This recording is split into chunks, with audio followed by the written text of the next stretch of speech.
Out of country voting and in country postal vote, এইটার সম্পর্কে ওনার কৌতূহল নির্বাচন কমিশনার স্যারদের সাথে বসে সার্বিক বিষয়টা নিয়ে আলোচনা করে তফসিলটা কখন ঘোষণা করবেন এটার সম্পর্কে সিদ্ধান্ত নেবেন। কমিশনার স্যার এবং আমি মহামান্য রাষ্ট্রপতির সাথে দেখা করতে গেছিলাম ইলেকশন পূর্ব প্রস্তুতি এবং অন্যান্য বিষয়গুলো আলোচনা করার জন্য।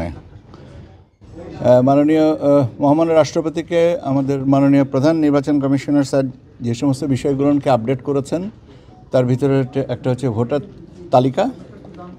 এ বিষয়ে উনি বলেছেন যে গত জানুয়ারি থেকে শুরু করে 31শে অক্টোবর পর্যন্ত ভোটার তালিকার ক্রম সংযোজন এবং বর্তমান অবস্থা সেটা, পলিটিক্যাল পার্টি রেজিস্ট্রেশন যেটা হয়েছে এবং পলিটিক্যাল পার্টি রেজিস্ট্রেশনের সর্বশেষ অবস্থা, দুটো ভোট একই দিনে হওয়ার বিষয়, জাতীয় সংসদ নির্বাচন এবং গণভোট, এই দুটো বিষয়ে কিভাবে আমরা করব, ব্যালট পেপারগুলো কিভাবে তৈরি করা হচ্ছে, ব্যালট পেপারগুলোর রং কী হবে, ব্যালট পেপার কিভাবে একজন প্রার্থীকে একজন ভোটারকে দেওয়া হবে, তিনি কত সময় আমাদের মক যে ভোটিংটা হয়েছিল সে অনুযায়ী কতটুকু সময় নিয়েছেন এবং সম্ভাব্য এই সম্পর্কিত এবং গণনার পদ্ধতিটাকে বিস্তারিত উনি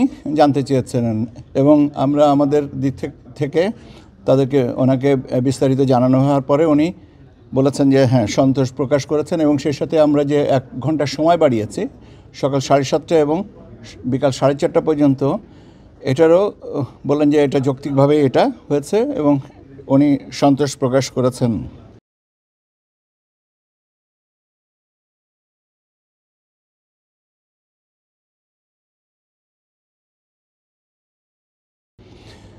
উনি অত্যন্ত মনোযোগ দিয়ে যেটা জানতে শুনেছেন সেটা হচ্ছে আপনার out of country voting and in country postal vote, এইটার সম্পর্কে ওনার কৌতূহল এবং পদ্ধতিগত বিন্যাস এবং প্রযুক্তিগত বিষয়গুলো যে আমরা আমাদের স্থানীয় কী বলা যেতে হবে এক্সপার্টস দিয়ে করা হচ্ছে এটা শুনে উনি অত্যন্ত খুশি হয়েছেন এবং উনি সার্বিকভাবে আমাদেরকে বলেছেন যে নির্বাচন কমিশন এগিয়ে যাচ্ছে এবং একটা ভালো সুষ্ঠু এবং অর্থবহ নির্বাচনের জন্য যতটুকু সাহায্য সহযোগিতা এবং সহানুভূতি ওনার দিক থেকে প্রয়োজন দেওয়ার সুযোগ আছে, উনি তার থেকে বেশি ছাড়া কম দেবেন না।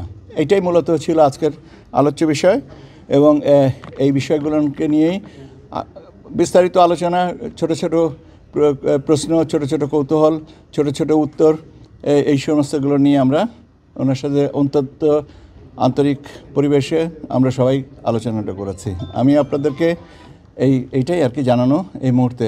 এখন আপনাদের একটা প্রশ্ন থাকতে পারবে যে তফসিলটা কখন ঘোষণা করা হচ্ছে। দেখছেন আমি আপনাদের মনের কথা জানি। আজকে বিকাল 4টার সময় স্যারের ভাষণ, মাননীয় প্রধান নির্বাচন কমিশনার স্যারের ভাষণ রেকর্ড করা হবে। এখন সম্ভবত স্যার নির্বাচন কমিশনার স্যারদের সাথে বসে সার্বিক বিষয়টা নিয়ে আলোচনা করে তফসিলটা কখন ঘোষণা করবেন এটার সম্পর্কে সিদ্ধান্ত নেবেন। কাজে যখনই আমি সিদ্ধান্তটা জানতে পারবো আমি আবার আপনাদের সামনে এসে সেটা বলে যাব। আপাতত এইটুকুই, একটু অপেক্ষা করেন, হয়তো আমি ঘন্টাখানেক পরে আপনাদেরকে বা 2 ঘন্টা পরে আমি আর একটা আপডেট দিতে পারবো। আপনাদেরকে ধন্যবাদ। আসসালামু আলাইকুম।